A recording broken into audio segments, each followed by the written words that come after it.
Hey everybody, this is Laurie Rudiman. Welcome to Let's Fix Work.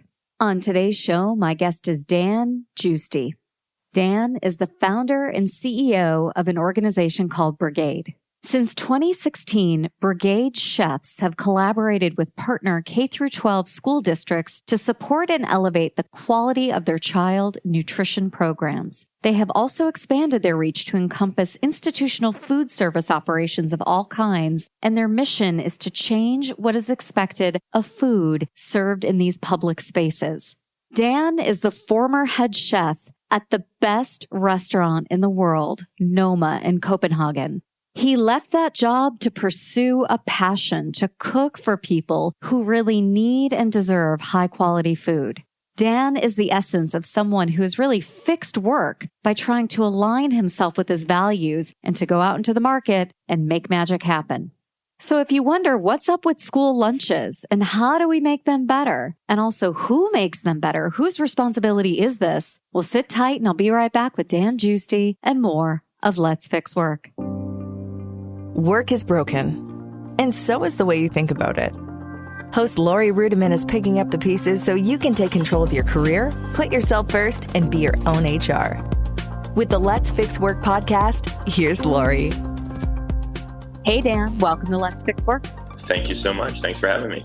Yeah, it's my pleasure. You know, you and I met at an event in Connecticut where we were talking about food and a love of food. And I was just so taken by your story and how you've kind of fixed work for yourself. So why don't you kick us off today telling us who you are and what you're all about? Yeah, sure. So again, my name is Dan Giusti. I am the founder and CEO of a company called Brigaid, which essentially is putting professional chefs, or should I say is kind of encouraging more professional chefs to get into a space of cooking that most don't find too glamorous, which is really institutional food. And most specifically now, we are working in schools and public schools. So that's kind of the project at the moment. I think you can define what we're doing in a variety of ways, but that's kind of the general idea. So why are you doing what you do? Because you had a pretty awesome early career story. So tell us about that and how you wound up kind of marrying your skills with your current passion. Sure. Yeah. I mean, I started cooking at a young age, and I think I was 14, 15. I come from a big Italian family. So cooking for me and food in general and feeding people is something that was always kind of on the top of my list just in terms of a passion. And then I got into high school and it was kind of the only thing that excited me. So I decided that would be my career. So I started cooking at 15 in Washington, D.C. at a very casual restaurant. And at that point, working in restaurants was just kind of exciting. At that point, you're like a young kid working in like an adult world. I love the adrenaline. I loved cooking in general. It really had nothing to do with famous chefs or fine dining. At that point, I didn't really know much about it. And then I went to culinary school after high school, and everything just shifted completely. Basically, this idea, like in any career path, there's a way that you're considered successful. And when I went to culinary school, that was pretty much defined as going into fine dining. So more or less from that point on, I was 18 at the time, until I was 30 years old, about 5 years ago, 4.5 years ago. The whole point of what I was doing was to see how high I could get in this industry, which took me to becoming the head chef at Noma in Copenhagen, which at the time when I was there was the best restaurant in the world. So yeah, no, it was amazing. I mean, I'm so fortunate. I've had a very fortunate career, but getting to that point really was the turning point for me, in the sense that I finally had the confidence to really look and say, okay, what am I going to do next? I didn't leave Noma because I didn't like it. I left Noma because I was really it's a tough job. It's a lot of pressure, and it was time to move on. And I started thinking about what I wanted to do. And at that point, I had the confidence to look at why I got into this career in the first place. And it had nothing to do with what I had been doing for basically the majority of my career. I knew what I wanted to do was to feed people. And I think feeding people is very different than kind of what you do in a fine dining restaurant. I don't really know what you would call it in a fine dining restaurant. But, I think there's two ways to look at cooking. You can kind of cook for yourself. And I think that's what you do in a fine dining restaurant. And there's nothing wrong with that.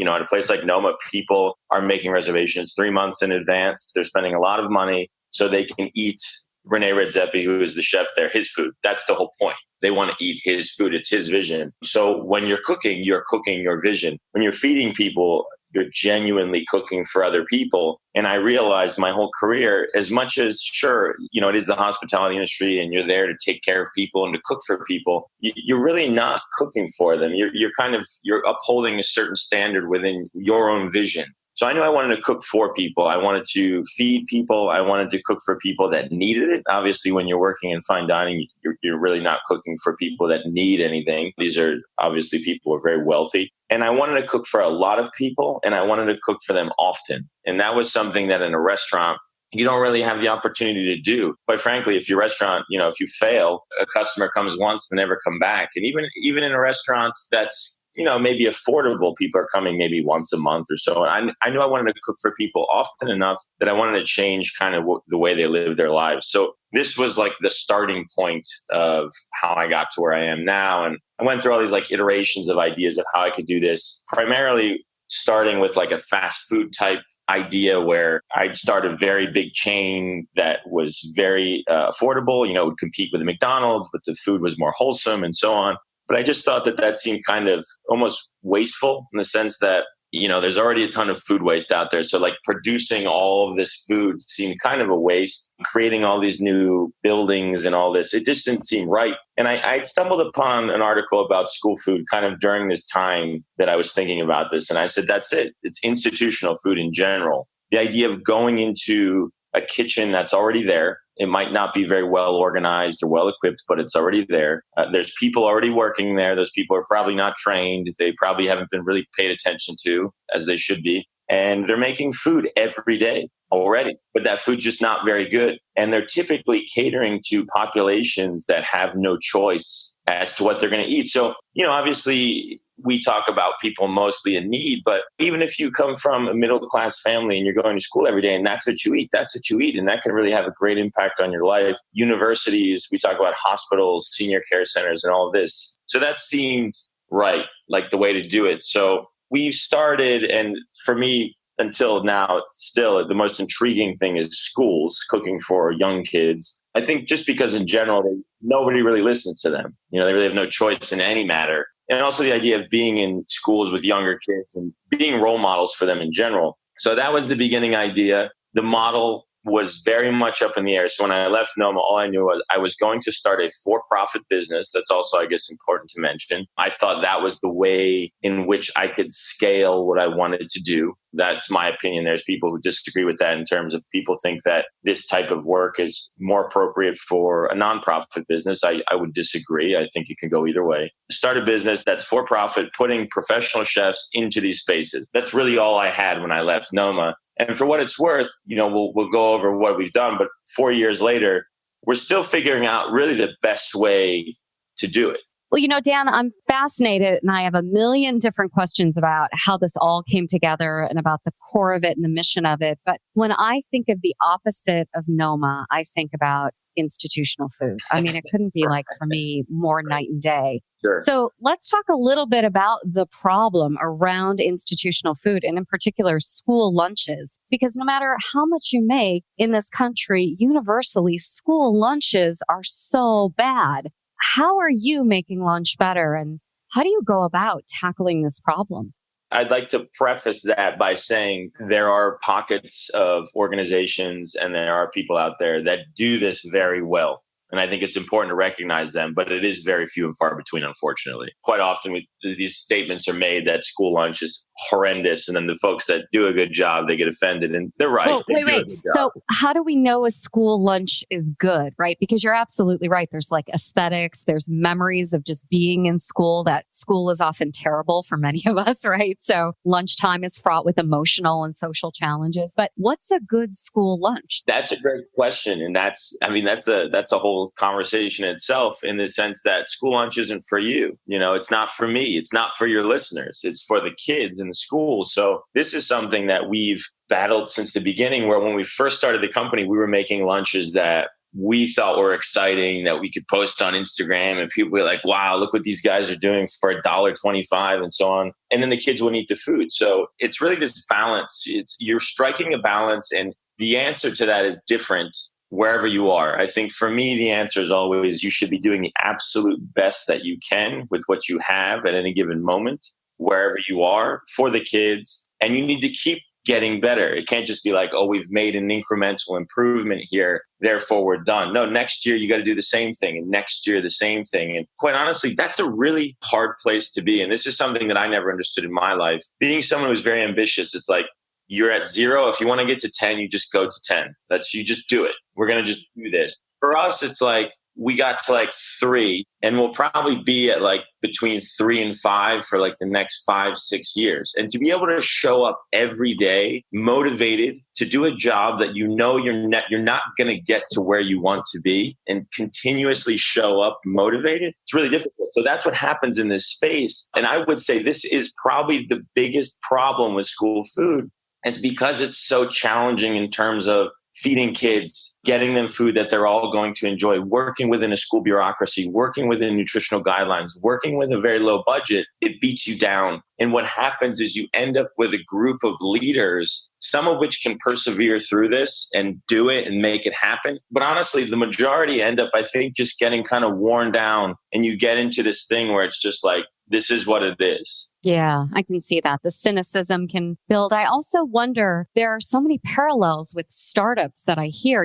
Startup organizations come to me and say, Laurie, we're fighting this battle. It feels like we're pushing a rock up the hill. We get a couple of inches up and then it comes crashing back down. But they're working with full-time employees that they themselves pay. I think your challenge is unique, that your labor model isn't necessarily yours. You're not responsible for the labor in the kitchen. So can you talk a little bit about that? Whether you're a payroll pro or an employee wanting to understand your paycheck better, we've got you covered. Tune into It's About Payroll for expert insights on payroll trends and compliance, or check out It's About Your Paycheck, the go-to podcast for employees looking to understand their pay and rights. 2 great shows, 2 great hosts. Listen now. Brought to you by Work Defined, where payroll meets clarity. Yeah, so basically the way we work, and like I said, we're trying to still figure out the best way to do this. Until now, the way we do it is we put chefs into school districts at different kind of ratios, meaning and sometimes we'll put a few more chefs in a certain place than others. But in general, we're putting a chef in a school district that's our employee, who essentially is overseeing a group of employees and training a group of employees and working with a group of employees who works for the school district. So obviously this can create a lot of tricky situations. What I will say, and what I'm very proud of, is like, for example, I can go into a school and ask somebody to do something, and I'm so far removed from maybe that school's day to day, but it's just a matter of the way we conduct ourselves. The other day we had a visitor in one of the schools we're in from another school district, and they asked, how is the role of the chef, our chef, the brigade chef, perceived in that kitchen? And what is their technical role? And I said, technically, they're just there to kind of advise.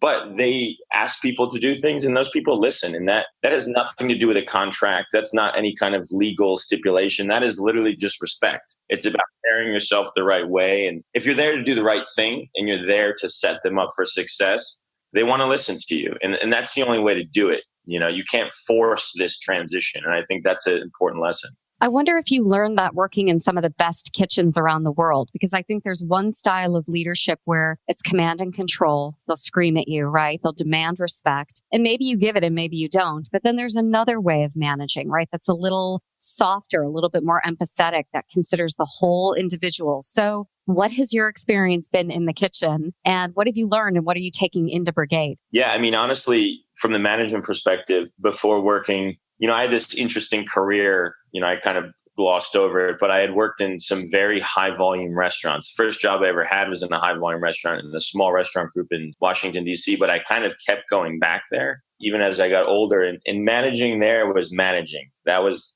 folks that, some were really into cooking, a lot weren't. It was a job, and that's managing. At Noma, as much as it's a really difficult place to work and operate because you're operating at such a high level, for me, they're managing. It wasn't managing. You have people that will do anything for you for nothing. They're there to just be there. Like, they've sacrificed a lot to be there. There are many people there volunteering their time. So that's actually pretty easy. And now what we're doing is essentially the same thing. Again, you need to get people to buy into what you're doing for the right reasons. And the right reasons can be different for different people. That's managing. Managing is trying to motivate people in different ways. if you can manage people by getting the same group of people all on the same page and be motivated by the same exact thing, and that happens, that's not managing. That's easy. If you can get 10 different people to buy into things in 10 different ways, that's managing. And I think I kind of look back at my experience before working in the higher volume restaurants and saying, how do we motivate different people in different ways to want to do this? And it's come in handy because we've seen a lot of chefs are not really suited for this environment. We have folks that are 80 years old in the kitchen who've been there for 30 years who aren't that capable, but you want to involve them in what we're doing. So how do you involve them? It's easy to get very frustrated, and obviously that's not effective. So that's one thing. I would say one thing I truly do take away from my experience at Noma has nothing to do with the food, of course. There's not much similarities between the food there and the food that we have. But I would say it's this idea of, I wouldn't even have done this in the first place and gotten into this if I hadn't gone to Noma, in the sense that after Noma, I was like, well, I need to do something big. And being there opened my eyes to what I was personally capable of. It kind of also has driven me to want to continuously do better and find ways to make more impact. So for me, that's kind of the thing I bring to the table every day, that at Noma, it was like having a perfect day was just kind of what was expected of you. And it goes hand in hand with this idea now that I'm not really pleased on any given day, because you want to get better. And that's, again, a very difficult place to be. Every day, you're not really happy with what's gone on, but you can find a few bright spots and you can find just enough to keep you motivated, but not too much to have you complacent. It's a really difficult place to be every day, and it runs you into the ground. It's much easier when you show up and it's like everything went exactly how you wanted it. It's super successful and you move on, or you fail and then you try again. But being in this like limbo area every day is challenging. But I think Noma was a place where it was just commonplace that every day had to be the best you could do. And then you just had to do it again. And you had to do it lunch and dinner every day. And that's just how it was. So what's your mark of success right now? Because I know as a leader, as a business owner myself, I have like certain metrics that I have to meet. And if I don't meet them, it's only me, but you've got children, you've got people in the kitchen, you've got school administrators that you have to satisfy. So how do you know you're doing good work? And how do you know the people around you are doing good work? Is it food satisfaction scores? Is it budget? Or is it all of it? Like, what is it? It's tough. I think it's an interesting space. Some of the stuff's a little more black or white. Obviously, as a business, we're not there yet. In terms of a for-profit business, we're still figuring that out. I think we're on the right track. I'm not going to say we're not successful, because I feel like we've done the right thing in terms of learning. But as a business, we're not like flourishing. So that's the easier thing to look at for me in terms of how we're operating. And the thing that I'm most concerned about, outside of obviously if the business fails as a business, we can't really continue doing what we're doing, is generally making impact. And that can obviously be looked at in a variety of ways. But I've come to learn in this space, this probably is true for many spaces, but you can't look at what other people are saying to judge you on your impact and if you're successful or not. And we got very much into that. Obviously, in a lot of spaces, like a restaurant space, that's what you do. There's accolades. You get 3 Michelin stars, or you're number 1 on the 50 best list. And, I lived my life like that for a long time. But in this space, obviously, you need to know what you're doing and why you're doing it, and be confident in why you're doing it and what you're doing. And that's something that I kind of use to govern our business and kind of my practices and the way I speak to the chefs and the other employees, is this idea of like, if you feel really good about what we're doing, then we're doing the right thing.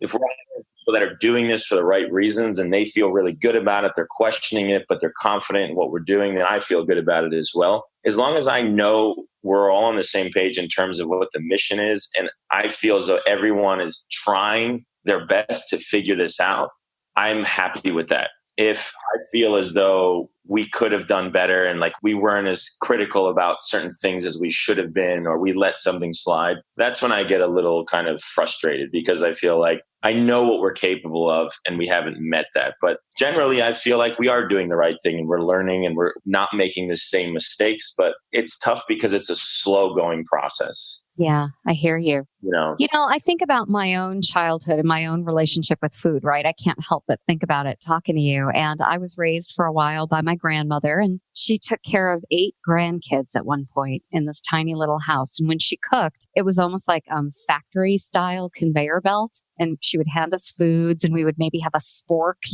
but everything was meant not to burn us. She wouldn't give us utensils because we couldn't be trusted not to stab one another with them. I mean, it was just kind of chaotic. But what that taught me about food were some really unhealthy lessons, and also really didn't expose me to a lot of food at a period in my life where I was developing my palate. So, I went like 30 years thinking I hated guacamole, right? And then I'm 30 years old out with friends and they're like, have you even ever had guacamole? Like just stupid shit, I grew up in the city of Chicago. There's no excuse for this. So my point is that I bet there are children in your universe, in your environment who are like me, who grew up kind of poor, who grew up without access to fresh food, fresh vegetables. And here you are, you're cooking for them now. And not only that, they're bringing home a different sense of food to their families. So I know you have a story about parents trying to replicate some of the meals that you've cooked in school. Can you tell us about that? Yeah, I think it's the power of, seems like it's been the power of social media, and particularly Facebook, where we have a lot of parents. It's actually happened a few times now this year, particularly where parents have reached out to us. We've posted a picture of a meal and they'll be like, oh, we love that meal. And like, we never really post recipes. It's just not something we do. And I think maybe that's just, we're kind of not giving ourselves enough credit because we look at, we make recipes that fit these very strict nutritional guidelines. And I think as chefs too, when we cook at home, we just cook, you just make food. You don't think too much of very specific recipes. Recently, we had a parent, particularly about this meatloaf. We serve meatloaf with kale chips. And it's like, a meal we serve. It's been successful from the beginning. But we actually had like several people ask for that recipe and then people making it at home and taking pictures with their kids and their kids eating it at home. And, for me, it's pretty amazing when these are parents who they are trying to cook for their kids at home and they're struggling. And those are the same parents they can really they can see what we're doing and be like, it's tough, I know. But then when their kids go home and say, we eat meals at school that we really like, and then they're making them at home, it's like the ultimate compliment. Obviously, the situation is usually the opposite, where it's like, maybe at home you eat some stuff that you like for whatever reason. I think sometimes it's just because parents will feed their kids whatever just to kind of like get them. And I understand that completely. I get it. So, when they come to school, we're trying to force this on them and that on them. And, we've gotten away from that. I think we're making food. We really listen to them and we're trying to figure out like, what are the best things that we can make? And we have trained people in a professional kitchen. So like we should be able to make good meals that parents, can say, wow, this is a really tasty meal. I'm going to try to make it at home. So those are the moments when you get a moment like that, that's usually enough to keep you motivated for a couple weeks. Yeah, I was just thinking that's got to feel pretty good. So you're making meatloaf. We know that. You're making kale chips. What else do your chefs make? Hi, I'm Stephen Rothberg. And I'm Jeanette Leeds. And together, we're the co-hosts of the High Volume Hiring Podcast. Are you involved in hiring dozens or even hundreds of employees a year? If so, you know that the typical sourcing tools, tactics, and strategies, they just don't scale. Yeah. Our bi-weekly podcast features news, tips, case studies, and interviews with the world's leading experts about the good, the bad, and the ugly when it comes to high volume hiring. Make sure to subscribe today. Yeah. So, it's all over the board. I think that the name of the game is variety, and that's a hard thing to do when you have a very limited budget. Obviously, the more offerings you have, the more expensive it is to do this. But you need enough variety to, A, make sure kids are happy, but B, and maybe that should have been A, more importantly, that kids eat. You need kids to eat. And there were times, for example, so we took peanut butter and jelly sandwiches off the menu at one point in the first district that we started in Connecticut, because our second year, I was like, we're really getting more ambitious with the menu. There's still, in any given school, maybe 600 kids in a school, 80 kids were getting a peanut butter and jelly sandwich. I'm like, that's not good enough. We should be doing other things. And then you take peanut butter and jelly sandwich off the menu. And sure, there are some kids who like find their way and they start eating other things. But then there are kids who like just don't eat. And some of those kids are kids who are hungry. And all it takes is you see that one time, you see one kid that is hungry. And then all of a sudden they choose not to eat because your ego is too big to serve peanut butter and jelly sandwich. And then everything changes. So on our menu, we, on any given day, we have a more ambitious option, say something like, I know meatloaf sounds simple, but it is more ambitious. Meatloaf with kale chips, a little more ambitious for some kids. We have very, the other end of the spectrum, simple sandwiches. We made that mistake in the beginning. We made all the sandwiches a lot more complicated, but sandwiches are really for kids who really just want something they're familiar with. So peanut butter and jelly sandwich, we'll make a tuna salad sandwich. And with that said, making sandwiches, I talk about this all the time. You can make a sandwich really well and take your time to make it nice and present it properly and cut it well. There's like a million steps to it, like anything else. And I'm proud that when we make sandwiches, they look really great. They look appetizing. They're made with care. And then kids eat them. And then we have things that are kind of like items that, like, for example, so still on the other end of the spectrum, we do a chicken curry that's based off of coconut milk with steamed brown rice and roasted sweet potatoes. We've done chicken gumbo. These are things that are a little, they're ambitious and some polarizing items. Then we have like the middle of the road items that we're really happy with and the kids are really happy with. And those are, of course, like the winners. So one thing we did from day one is we took away the chicken nuggets and chicken patties and we put on bone-in, skin-on chicken thighs. So whole pieces of chicken.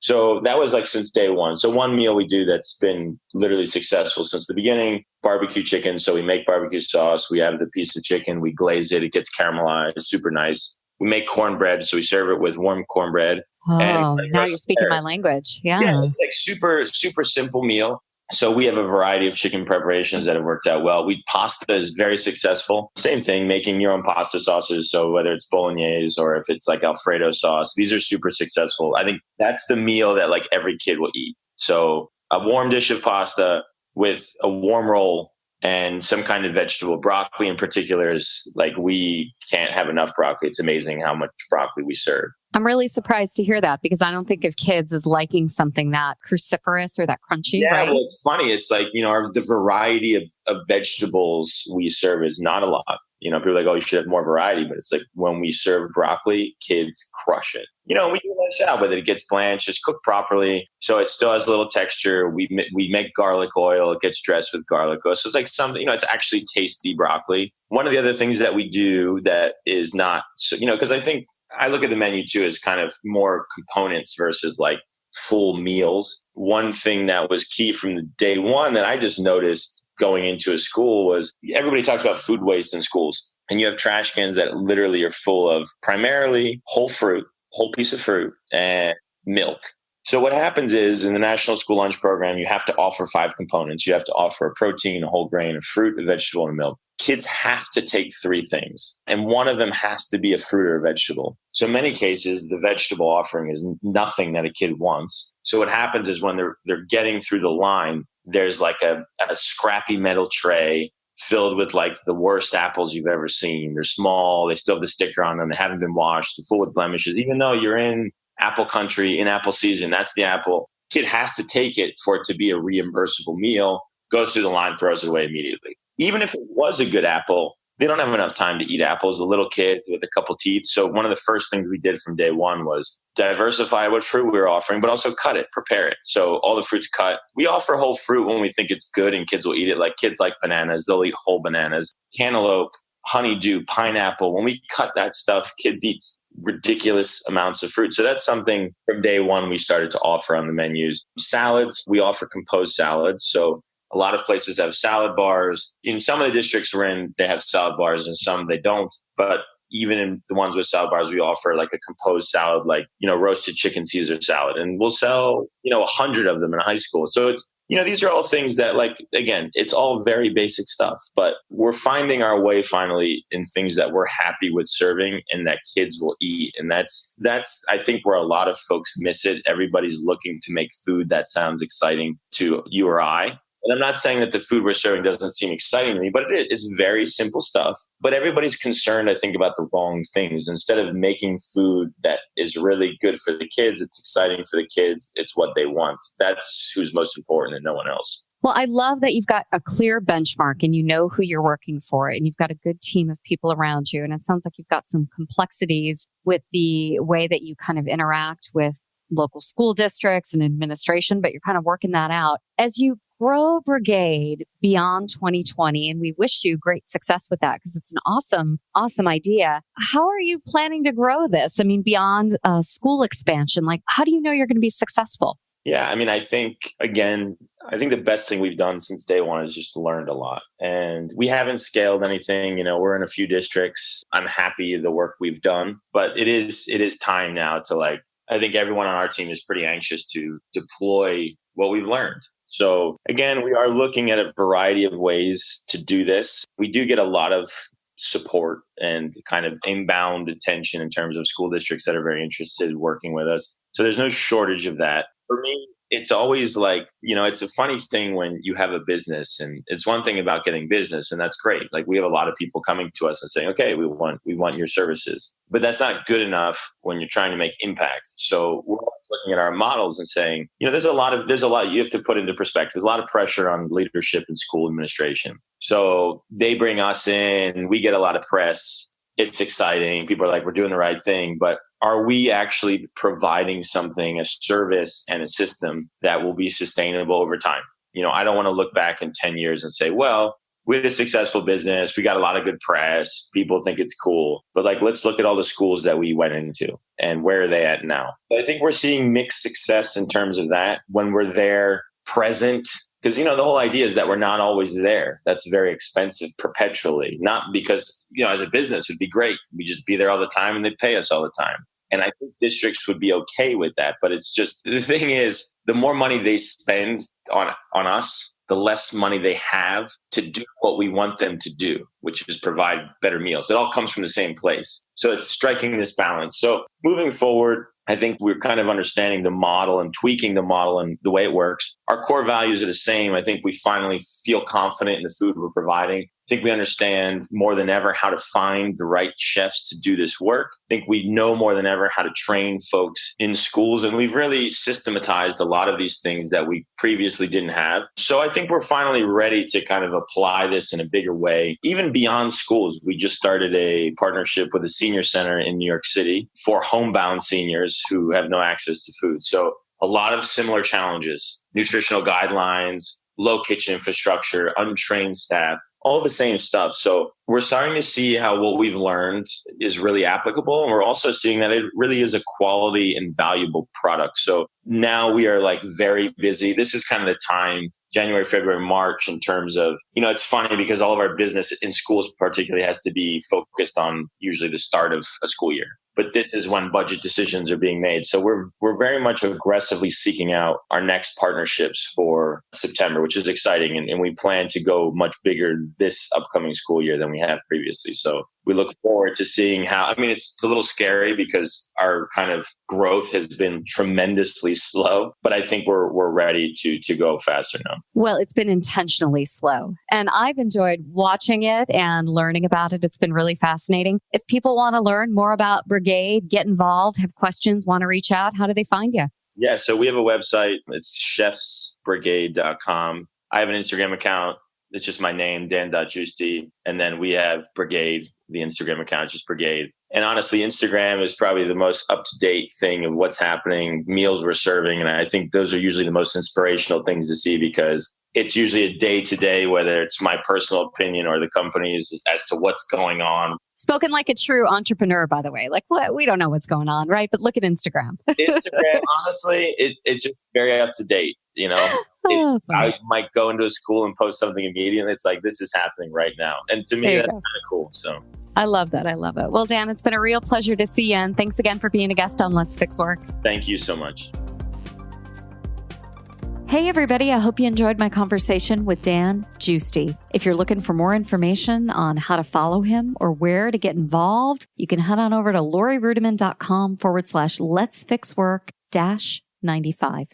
I'd also like to give a special shout out to Jeff Gordonier, a previous guest on Let's Fix Work. He introduced me to Dan and thought we would have a good conversation about fixing work and about what he's doing. And Jeff was right. So if you didn't hear that episode where I talked to Jeff about his book, Hungry, it's one of my favorite episodes ever of Let's Fix Work. And we'll have a link to that in the show notes as well. Let's Fix Work is produced by Danny Osmond and his awesome team at Emerald City Productions. And if you have feedback for us, you can hit us up at hello@letsfixwork.com. Now that's all for today, and I really hope you enjoyed it. We'll see you next time on Let's Fix Work. If you're ready to make a real change in your workplace, start today by number 1, subscribing to Let's Fix Work on the Apple Podcasts app or iTunes or Stitcher or Android or wherever you listen. Number 2, write a 5-star rating and review. And number 3, share it with a friend, colleague, or coworker who you think would enjoy our episodes.